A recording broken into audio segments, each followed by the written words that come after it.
Sir வணக்கம். எங்கேருந்து வரீங்க? சார் வணக்கம் சார், நான் வேலூர்லேருந்து வரேன். சரிங்க சார். இப்போ ஸ்ட்ரோக்லயே அதிகமான பாதிப்புல வந்து என்கிட்ட கேட்டீங்க. ஆமாம் சார். ஒரு நம்பிக்கை இல்லாம ஒரு ட்ரீட்மெண்ட். ஆமாம் சார். ஏதோ தத்தக்கன்னு வந்து என்கிட்ட பார்த்துட்டீங்க. ஆமாம் சார்.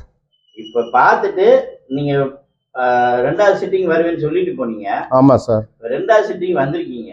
ஆமாம் சார். எனக்கு பார்த்த அந்த ஒரு ட்ரீட்மெண்ட்ல இப்போக்கு எவ்வளவுக்கு நீங்க நல்லா இருக்கிறீங்க, என்னென்ன மாற்றம் வந்திருக்கு சார்? எனக்கு ஃபார் பெட்டர் சார். எவ்வளோ மேல். இப்போ முதல் தடவை நான் வந்ததுக்கும் இப்போ செகண்ட் டைம் வந்ததுக்கும் நிறைய மாற்றங்கள். எனக்கு எப்படின்னா, நான் வந்து முன்ன தனியாக என்னால் நடக்க முடியாது. இப்போ எனக்கு தனியாகவே நட வருது. வந்துடுச்சு. டெய்லி ஒரு 45 மினிட்ஸ் தான் நான் தனியாக நடக்கிறேன். எங்கள் வீட்டிலேருந்து ரோடு வரைக்கும் கிட்டத்தட்ட ஒரு 3/4 கிலோமீட்டர் நான் நடக்கிறேன். எனக்கு அந்த நட வந்துச்சு. இன்னும் கொஞ்சம் இம்ப்ரூவ் ஆகிட்டா போதும். ஆமாம், நல்ல இம்ப்ரூவ்மெண்ட் இப்போ.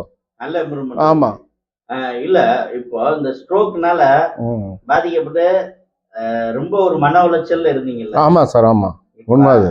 அந்த மன உளைச்சல்ல இருந்து எந்த அளவுக்கு உங்களுக்கு ஒரு ரிலீவ் ஆன மாதிரி? இப்போ எனக்கு இங்க வந்த பிறகு ரொம்ப கான்ஃபிடன்ஸ் வந்திருக்கு. செல்ஃப் கான்ஃபிடன்ஸ் வந்திருக்கு சார். நம்மளாலேயே முடியும், செய்ய முடியாதுன்னு நான் நினைச்சிருந்தேன். நம்ம லைஃப் இவ்வளவுதான் அப்படி நான் நினைக்கிற காலகட்டத்தில் ஐயா உங்ககிட்ட வந்த பிறகு எனக்கு நிறைய செல்ஃப் கான்ஃபிடன்ஸ் நீங்க கொடுத்துட்டீங்க. எனக்கு வந்து அது வந்து ரொம்ப தைரியத்தை கொடுத்துருங்க. அது என் கூட என் மனைவி வந்து எனக்கு கூட சப்போர்ட் பண்ணிட்டு இருக்காங்க. அவங்க சப்போர்ட்லயும் என்னுடைய நீங்க கொடுத்த செல்ஃப் கான்ஃபிடன்ஸ் தான் என்ன இம்ப்ரூவ் பண்ணுது. இப்போ வேற ஒன்றும் இல்லை. உண்மையிலே வந்து வரல.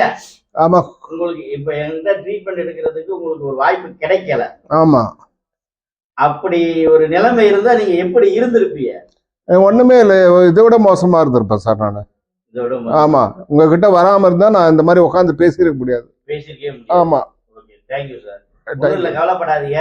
நன்றி. இன்னும் அடுத்த கட்டம் முன்னேற போறீங்க. நன்றி சார். இன்னும் ஆயிடுவேன். ஆண்டவன் அருளால நான் ஆயிடுவேன்ற நம்பிக்கை எனக்கு இருக்கு சார்.